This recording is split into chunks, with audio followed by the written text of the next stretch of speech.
Merci, voilà. Je m'appelle Zora Sinek, je suis chorégraphe, performeur et danseur. Voilà. Et je viens du Cameroun, évidemment, à l'ouest du Cameroun, dans les montagnes, qu'on appelle souvent les Bamileke. C'est une région dans le Cameroun. Alors, l'opéra du villageois, évidemment, ça fait partie aussi de tout le processus de mes créations que je fais au Cameroun. Jusqu'à cette pièce-ci, parce que c'est peut-être la 6e ou la 7e performance que je fais, qui sont des performances en réalité inspirées du rituel et du patrimoine de chez moi au Cameroun, mais à l'ouest, plus ancré dans la racine même de ce que c'est que le rituel en pays bamileke. Et voilà, c'est une œuvre d'art. Moi, je ne dirais pas que c'est du spectacle, oui. ni de l'exploration, mais c'est un processus de travail qui se donne sous forme d'un résultat, mais qui a le but de bousculer les esprits. Ce n'est pas un résultat définitif de pouvoir résoudre une problématique ou d'apporter une solution fixe, mais c'est d'interroger pour que vraiment la rencontre puisse éclater d'autres questionnements.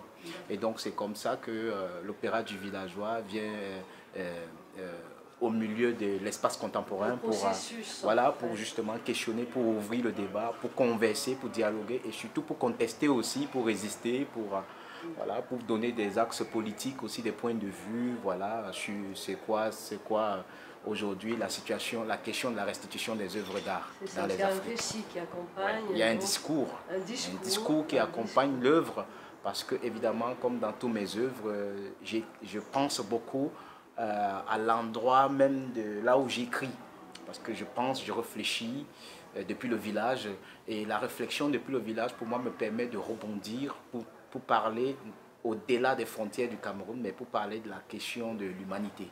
Et pour moi, c'est la question de l'humanité, évidemment, qui se retrouve aussi dans le débat des restitutions des œuvres d'art, qui pour nous, au village, ne sont pas des objets ou des collections d'art, mais c'est des œuvres de l'esprit. Voilà, c'est pensé par des ancêtres, c'est pensé par une philosophie, par un amas de connaissances et de savoir, sculpté par les ancêtres, par les poètes, par les tisserands, et qui ont sculpté les œuvres d'art, mais qui ont tout un sens qu'on ne voit pas, qui réside dans l'invisible. Et ce sont ces sens-là que j'essaie de ramener dans le visible, justement, pour bouleverser ce qu'on voit, ce qu'on perçoit, et ce qu'on peut imaginer. Voilà. C'est votre source d'inspiration, en fait, vous travaillez depuis le Cameroun, en fait? Oui, évidemment. Je pars du Cameroun pour parler du globe. Les ancêtres faufilent dans les entrailles de la terre et entrent dans le ventre du bal masqué qui a fait des vitrines le saignement de l'humanité. Au bord des lames de ta viande, ta parole salée, qui a fait de notre bouche pleine de pommes à croquer l'accès au monde. Fais de nous, aujourd'hui, l'enveloppe de notre amitié. Fais de nous aujourd'hui l'enveloppe de notre amitié. Fais de nous aujourd'hui l'enveloppe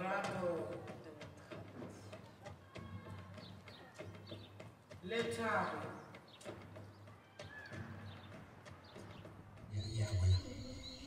amitié. Papa, Nati, Ndorzizo, Unkabaga, Ezizo Nazi, a jour, Zobet, Na, Mbajuzo, Ezingosi Talapa.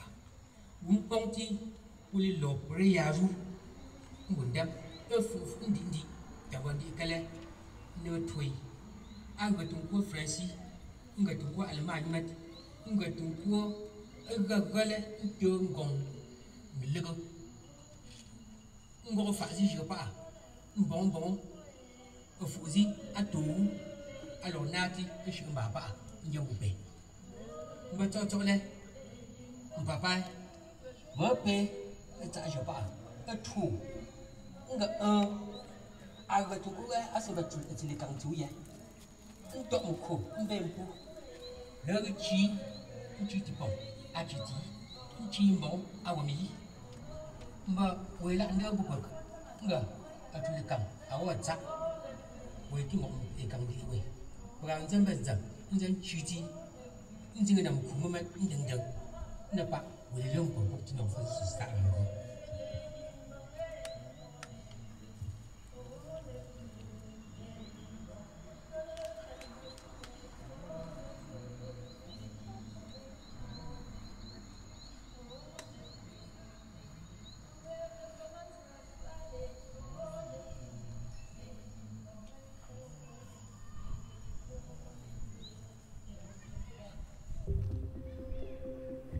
J'ai lu un petit peu, vous parlez parfois de danser pour combattre ou boxer la situation.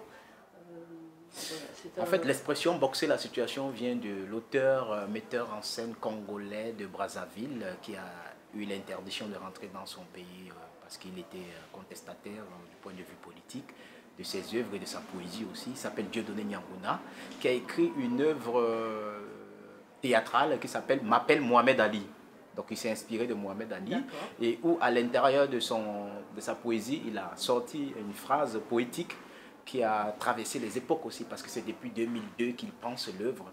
Et dans cette phrase, il dit « Pour faire du théâtre en Afrique, il faut boxer la situation ». Et donc pour moi, en tant qu'artiste, le mot « boxer la situation » résonne aussi dans mon travail parce que je viens de la rue, je suis un danseur hip-hop et donc je n'avais que la rue comme espace d'expression au Cameroun.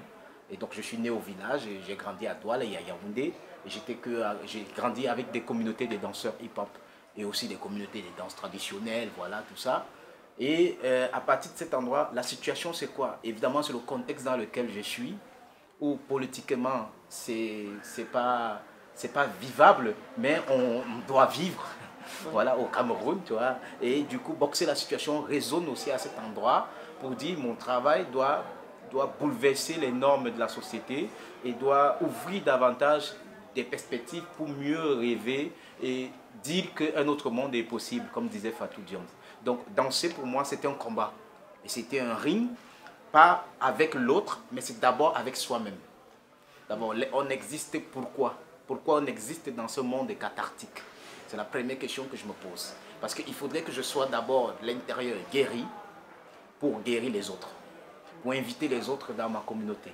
Et donc danser pour moi c'est une métaphore pour combattre les idéologies qui nous enferment dans des carcans et qui ne nous amènent pas à s'émanciper, à se développer et à avoir d'autres perspectives, d'imaginer nos rapports nord-sud, sud-sud, voilà, États-Unis, Cameroun, France, Cameroun. Voilà, pour moi la boxe à cet endroit c'est pour trouver d'autres chemins moins condescendants, d'autres chemins qui vont dans d'autres imaginaires où on oublie, pas qu'on oublie, où c'est vrai que la question du passé reste logée dans notre mémoire corporelle, dans notre mémoire, mais aussi à partir de ce passé-là, comment on peut réinventer le futur, mais dans le présent.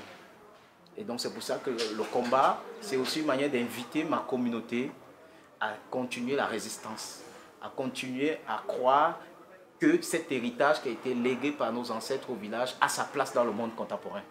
Voilà, c'est juste que c'est une histoire coloniale qu'on l'a écartée des récits qui parlent du monde, mais à vrai dire, la performance vient aussi de l'Afrique en fait. Ouais.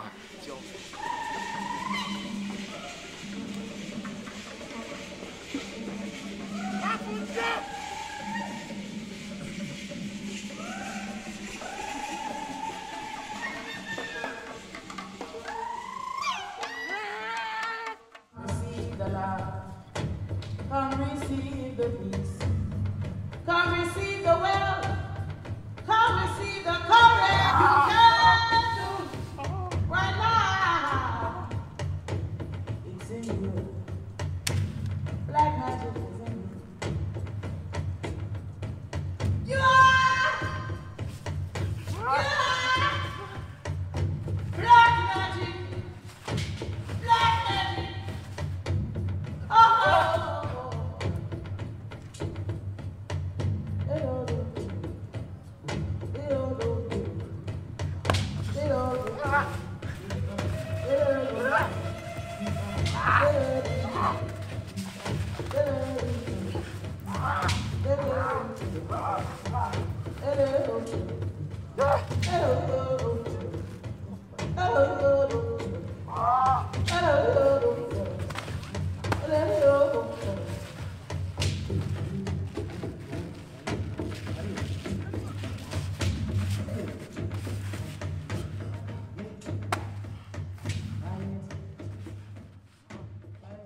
Et l'art, c'est un ring permanent où tes idéologies doivent toujours être remis en question aussi. Voilà, c'est pas, voilà, on est des chercheurs, c'est pour ça qu'on est des créateurs. Parce qu'on cherche une chose que j'adore dire souvent dans mes ateliers, on cherche quelque chose qu'on ne va jamais trouver. C'est pour ça qu'on est des chercheurs, on est des créateurs. Si tu trouves, tu n'es plus créateur. La dernière question, c'était sur le penser le monde de demain. Donc c'est un peu ouais, ça s'enchaîne. dans ouais. notre recherche, en fait. Oui. Toujours... Mais je pense que penser le monde de demain doit se faire de façon collective, pas individuelle. Quand je parle collective, c'est aussi les artistes, aussi les scientifiques, aussi les poètes, les chercheurs, aussi les artisans, mais aussi les citoyens, les économistes, voilà, les étudiants, tout ça. Penser le monde de demain, je le vois vraiment de façon globale. Et c'est par là qu'on peut bouleverser les normes qui nous empêchent de faire tourner le globe autrement. Parce qu'on a toujours tendance à regarder le globe de face. C'est la même chose dans les musées. Quand on vient dans un musée, on regarde l'œuvre comme ça. Mais il faut juste se décliner un peu pour regarder derrière, sur le côté ou à l'intérieur de l'œuvre pour comprendre cette œuvre-là. Qu'en fait, ce n'est pas une statuette, c'est une divinité. C'est une divinité qui représente une communauté qui a été dépossédée, désacralisée, violée, et que ces violations des territoires ont créé des dommages aujourd'hui, psychologiques, spirituels et même corporels, parce qu'il y a encore des séquelles de la colonisation de la France au Cameroun, il y a encore des séquelles de la colonisation des Allemands au Cameroun. Et donc, à travers cette œuvre-là, c'est un peu comme un pansement, où j'invite aussi cette communauté à guérir, à soigner, mais à penser collectivement le monde de demain.